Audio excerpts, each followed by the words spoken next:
I decided to share this here because it's something that just won't leave my mind. I don't know if you, like me, who spend so much time on the road, have ever experienced anything similar, but every time I remember that night, I get chills immediately. It was a Tuesday, midsummer, with that kind of heat that feels like it's sticking to your skin. I left early with my old blue Scania, a truck that, despite its years and signs of wear, had never let me down. The load was heavy, metal parts, and the destination was a town deep in the countryside, several hours away. From the moment I tied the last strap and climbed into the cab, I felt uneasy, a strange sensation I couldn't quite explain. I hit the road at dawn. The city was calm, with just a few people around, some shopkeepers lifting their shutters and the occasional pedestrian. On the radio, some country music was playing, but I was only listening out of habit. My mind was elsewhere. The trip started off smooth, with the sun climbing fast and heating up the truck's metal frame. I knew that route well, but every trip has its surprises. Around 4 in the afternoon, I noticed dark clouds forming on the horizon. They rolled in quickly, and the wind, which had been a warm breeze, started blowing hard. The sky changed colors in the blink of an eye, and I felt the truck sway more than usual. The radio began to crackle until all I could hear was static. The road, which hadn't been very busy to begin with, became deserted. It was just me and the eerie silence, broken only by the sound of the wind and the engine. When the rain started, it was like the sky had opened up. Water pelted the windshield like stones, and even with the wipers on full speed, I could barely see the road. I slowed down and gripped the wheel tightly. That's when I saw an old, unbranded gas station, the kind that looks like it's stuck in time.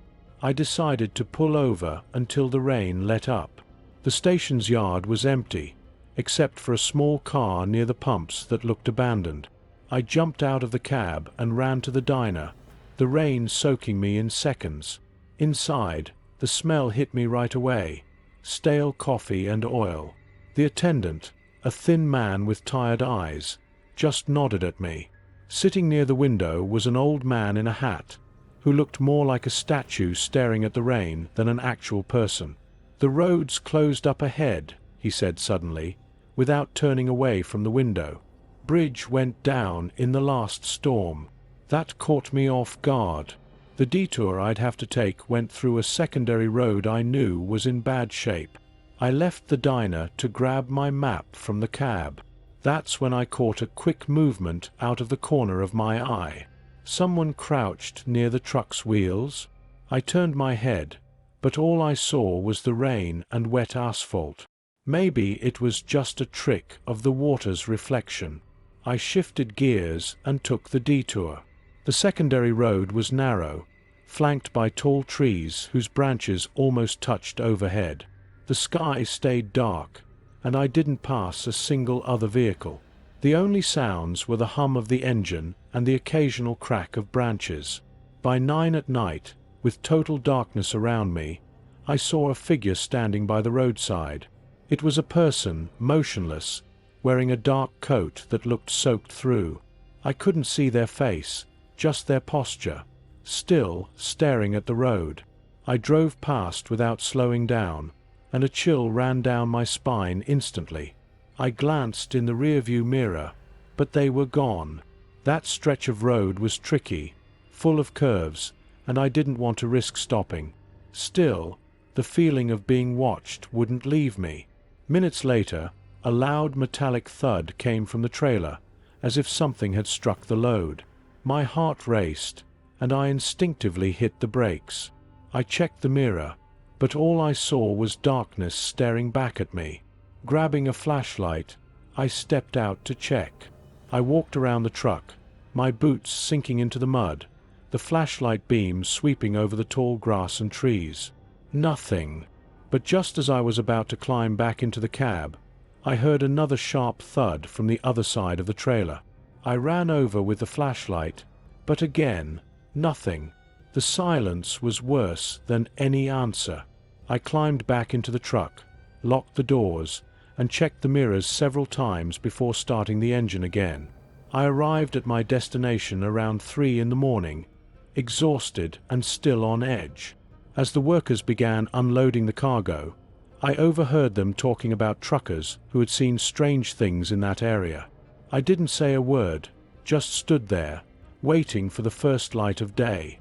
Since that night, I've never taken that detour again. When someone asks, I just say I prefer busier roads. I don't know if what I saw was real or just the result of fatigue, but I still get chills every time I think about leaving the main route.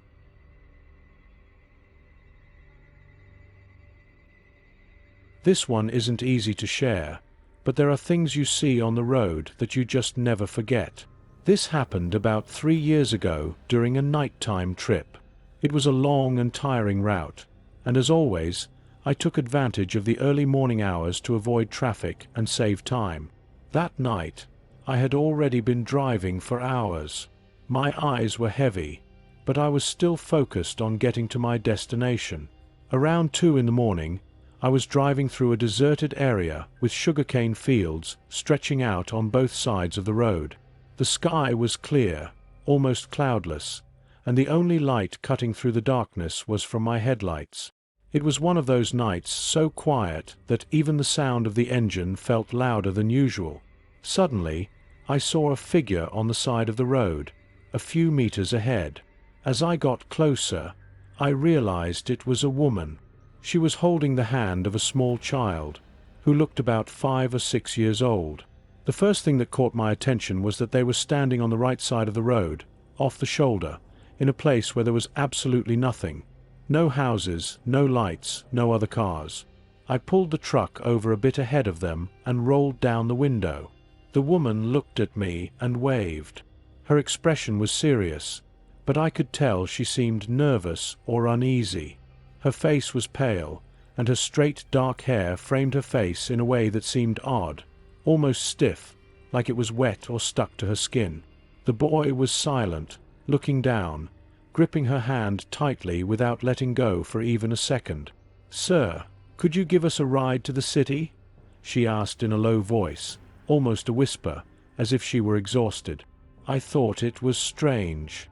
The nearest city was about 10 miles away. I asked what they were doing out there at that hour, but she looked away and only said, "We just need to get to the city.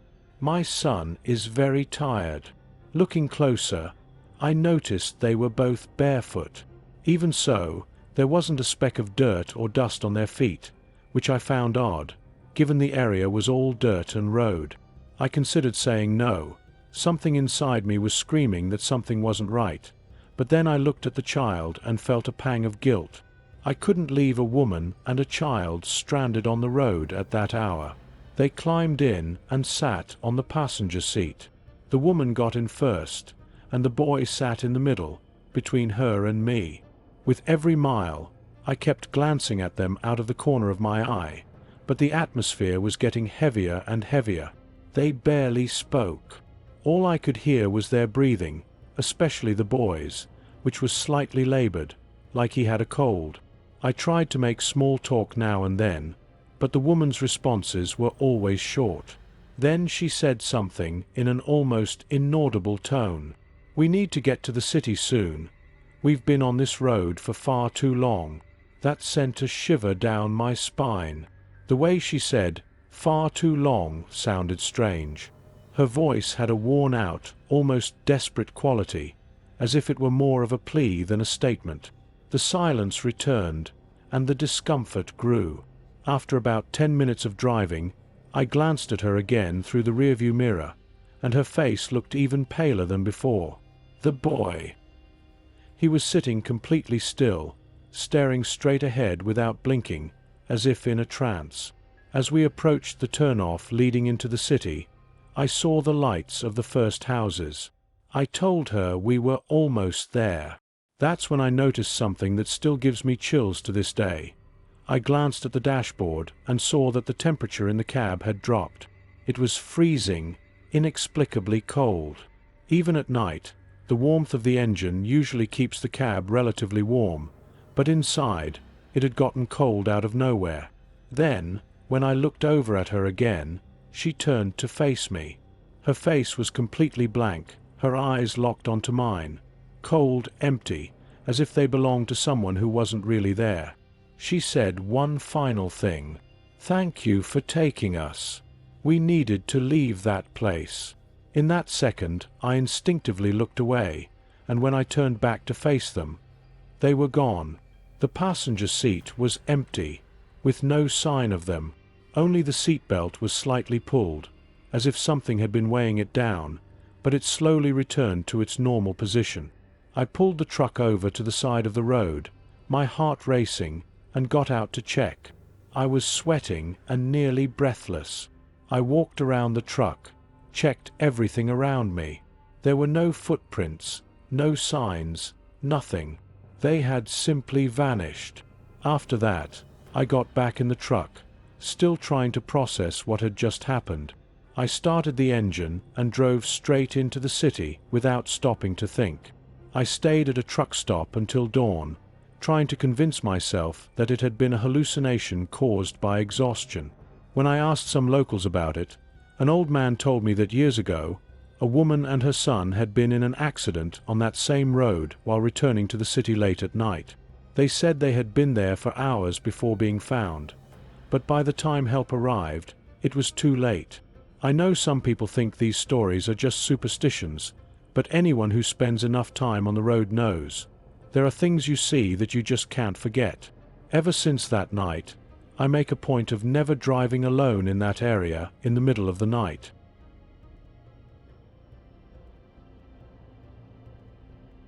This story happened to me about 2 years ago. It's been a while, but even now, I can't forget what I saw that night. That's why I decided to share it here, to see if anyone has ever experienced something similar, or, at the very least, to try to get it off my chest. It was a Thursday, and I had left the warehouse late with a load to deliver to a small town in the countryside. It was past midnight, and the trip was long. I knew the route well, but I usually avoided it at night because it was surrounded by fields and had very little lighting.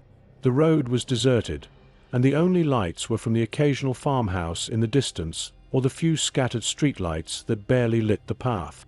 I had been driving for about 3 hours, and the sleepiness was starting to hit me, but I wanted to make progress.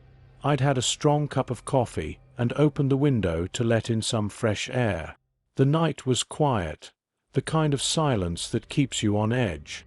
The sky was clear, but the moon was small, and the darkness around me felt heavy.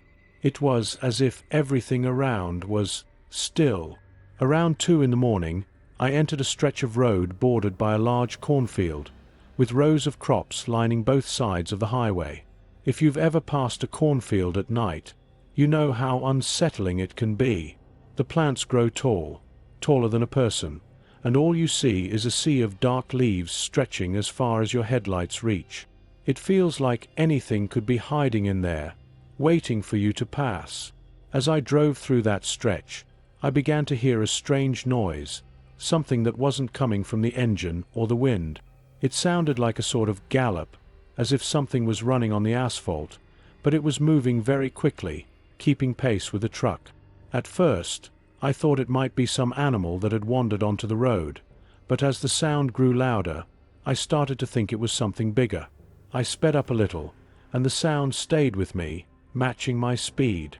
I glanced at the rearview mirror, trying to see what it was, but I couldn't make out anything beyond the darkness. The truck's taillights barely illuminated the end of the trailer, and beyond that, it was just pitch black. Then I noticed a quick movement in my peripheral vision, off to the left side of the truck. Something was moving there, but it wasn't like a normal shadow. It was large and moving at an impossible speed. It didn't look like any animal I'd ever seen. It was low to the ground but long, and it moved in a strange way, almost like it was crawling and leaping at the same time. I pressed harder on the accelerator, my heart racing. That thing kept up with me, and worse, it seemed to be gaining speed. When I glanced at the speedometer, I realized I was going nearly 90 kilometers per hour, about 55 miles per hour. far too fast for any normal animal to keep up, especially running alongside the road. The thing advanced, getting closer to the side of the truck.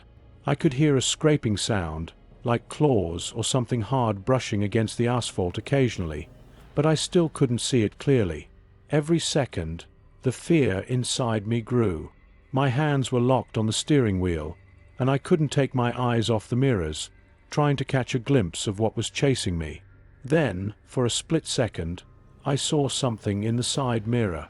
It had small, yellow eyes that reflected the light of the truck. They didn't look like the eyes of a normal wild animal, like a wolf or a dog. They were closer to the eyes of a reptile, cold and expressionless. That was all it took for me to floor the accelerator. I hit 110 kilometers per hour, about 70 miles per hour, the truck shaking on the road, but the sound of that thing didn't stop. I could see the cornfield rushing past on both sides, and it was still there, keeping up effortlessly. Then I noticed movement on the side of the truck, like it was trying to reach me, stretching its body toward the cab. For a moment, the creature surged forward, almost reaching the window, and in that brief instant, I got a clearer view of it. It was something dark, with a body that didn't have a defined shape. Its limbs, or what I think were limbs, were long, thin, and strong-looking. Its face, if you could even call it that, was hard to make out, more like a shadow that had solidified. But its eyes, those eyes are something I'll never forget. They were empty, without any light or life, but at the same time, they seemed to know exactly what they were doing. As I neared the end of the cornfield, the thing suddenly slowed down and, in a split second, veered off into the crops. In the blink of an eye, it disappeared among the corn, as if it had never been there. It wasn't until I realized the noise had stopped that my mind began to process what had just happened. I was still speeding when I left that stretch of road. My entire body was tense, my hands shaking on the wheel. I eased off the accelerator and tried to take deep breaths to calm down, but every time I thought of those eyes, the chills came rushing back. When I finally stopped at the next gas station, I got out of the truck and walked around it, inspecting everything. I was certain I'd find some kind of mark, a scratch, anything to prove I wasn't crazy. But there was nothing. The truck was spotless. Not a single sign of what had just happened. To this day, I don't know what that thing was. I've seen plenty of strange animals on the road, but nothing that comes close to what I saw that night.